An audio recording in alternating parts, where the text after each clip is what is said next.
Sudan is a land of wide rivers, dry deserts, and green forests. Its landscapes are as diverse as its people, stretching from the arid north to the lush south. The Nile River, winding through the heart of the country, has long been a source of life and connection for generations. But Sudan is also a country shaped by conflict and division. The civil war that began in 1955 was long and painful, lasting for 17 years. It was one of Africa's longest and deadliest wars, tearing apart communities and families. The war left deep marks on the people and their land. Villages were destroyed, families were separated, and many were forced to flee their homes.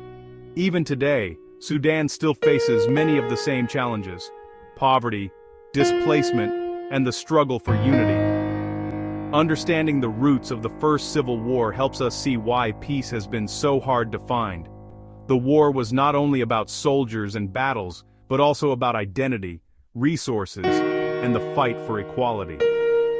These issues continue to shape Sudan's future. It was about ordinary people, farmers, teachers, mothers, and children, whose lives were changed forever. Their daily routines were disrupted, and their dreams put on hold as they struggled to survive in a time of uncertainty. To truly understand Sudan, we must listen to their stories, their hopes, and their fears. These voices, often unheard, reveal the true cost of war and the resilience of the human spirit. Only then can we learn from the past and work towards a better future.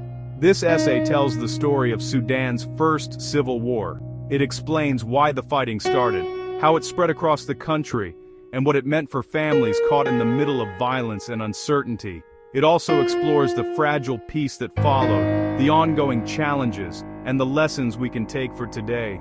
By looking back, we can better understand the path forward for Sudan and its people. Sudan, stretching across the heart of Africa, was once the largest country on the continent, covering a vast and diverse landscape. Its sheer size meant that it was home to many different peoples, cultures, and histories, all living under one flag. Yet its people are far from the same. In the north, most people are Muslim and speak Arabic as their main language. Their daily lives, traditions, and beliefs are deeply influenced by centuries of contact with the Arab world. Northern Sudanese culture is closely linked to Egypt and the broader Arab region, shaping everything from architecture to music. In contrast, the South is home to dozens of African ethnic groups, each with their own unique customs and ways of life. Many Southerners follow Christianity or practice local religions passed down through generations. Their languages, stories, and traditions set them apart from the North, creating a rich tapestry of diversity within Sudan's borders. These differences were made even sharper during the colonial era. Starting in 1899, Sudan was ruled jointly by Britain and Egypt, a period that would leave deep scars on the nation's identity. The British administration deliberately kept the North and South separate.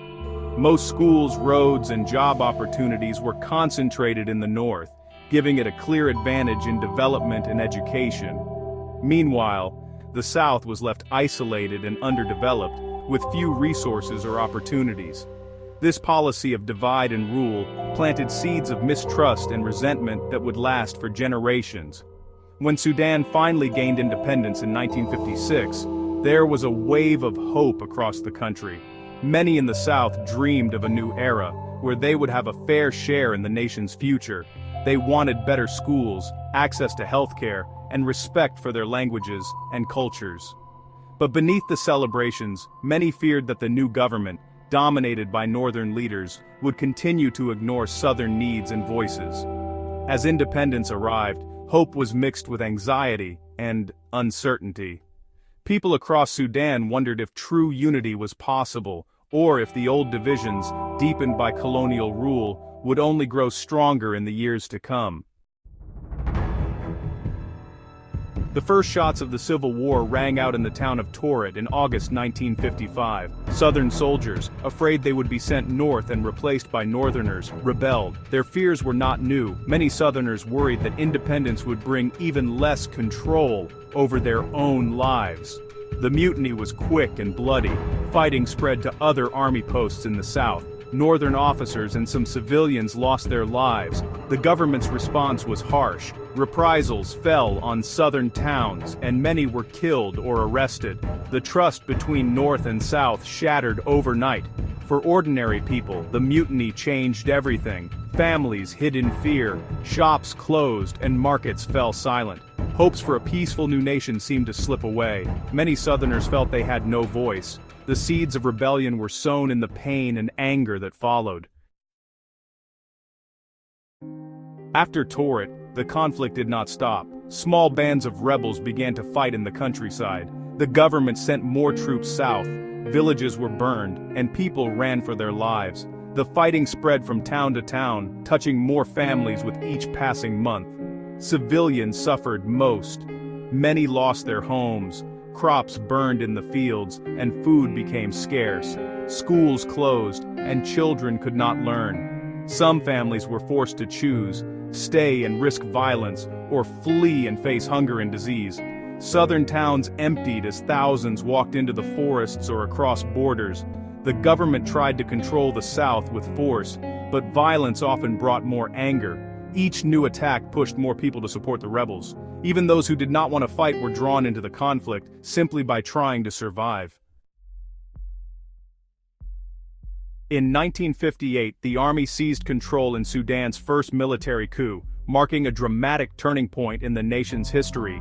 Tanks rolled through the streets of Khartoum, and the military quickly established its authority over the government. The new leaders promised unity and stability, assuring the public that their rule would bring peace and progress to all Sudanese people.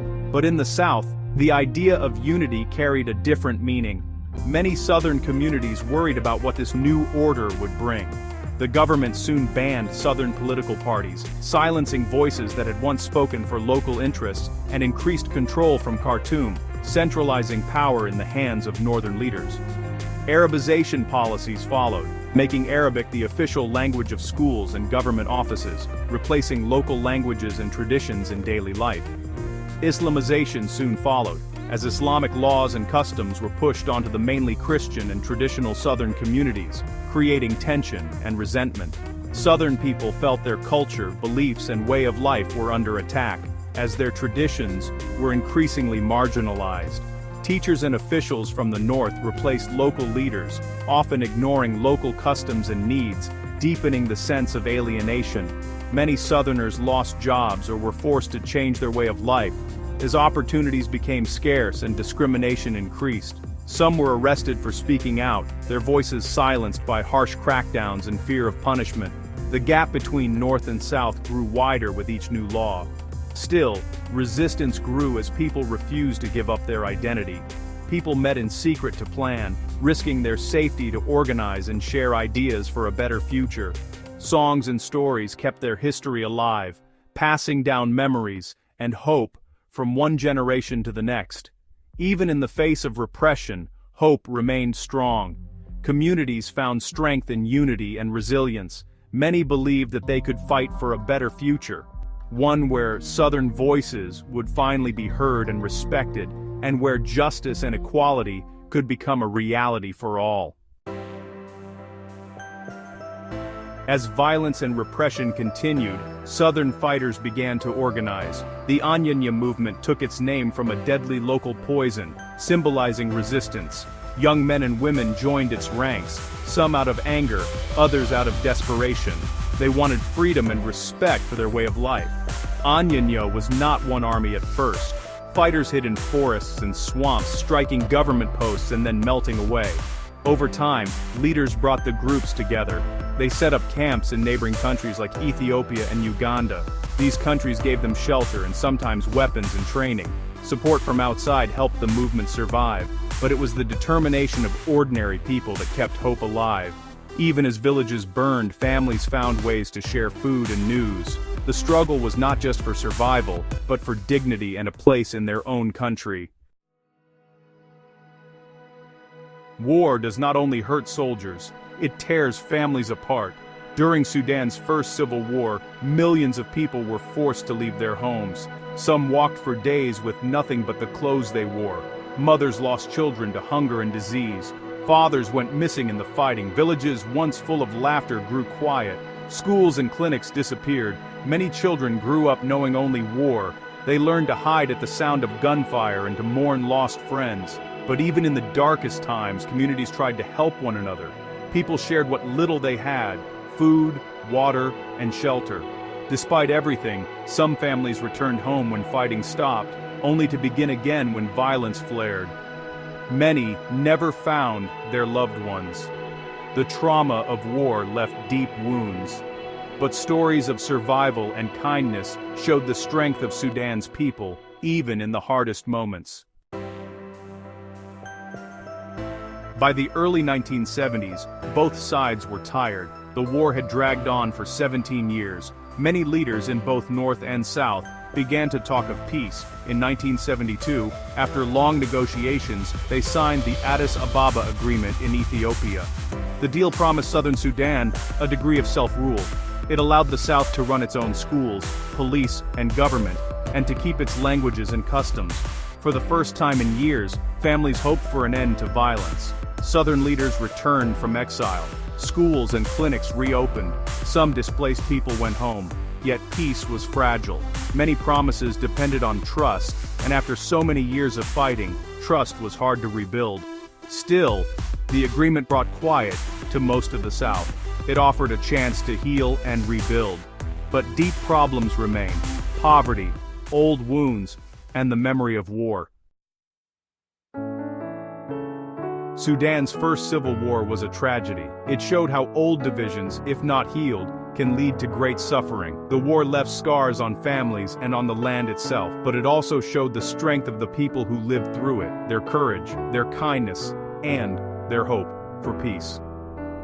Understanding this history is important for Sudan today. Many of the same dangers remain: division, misunderstanding, and distrust.